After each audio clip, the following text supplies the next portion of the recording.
सकाळी लवकर उठलेल्या लेकीला घेऊन ब्रह्मांड नायकाला नमस्कार करत होतो तर देवबाप्पा दिसत नसल्यामुळे लेक सूर्यनारायणाला शोधत होती.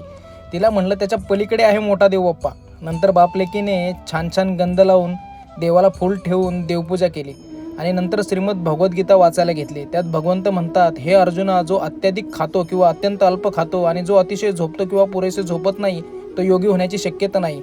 यात समतोल महत्त्वाचा आहे. नंतर सूर्यनारायण दिसल्यावर नमस्कार करून लेकीचा गोड पा घेतला आणि पप्पाची लेक बायकोचं अजिबात ऐकत नाही बरं का.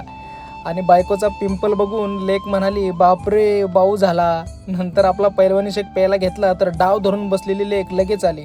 रुसाईची ॲक्टिंग बघा. आम्ही बाप लेक पैलवानी शेक पित होतो तर अगोदरच पैलवान असलेली बायको असं बटर खात होती. ऑफिसला जाताना बायकोला म्हणलं, आज अंग दुखतंय जरा.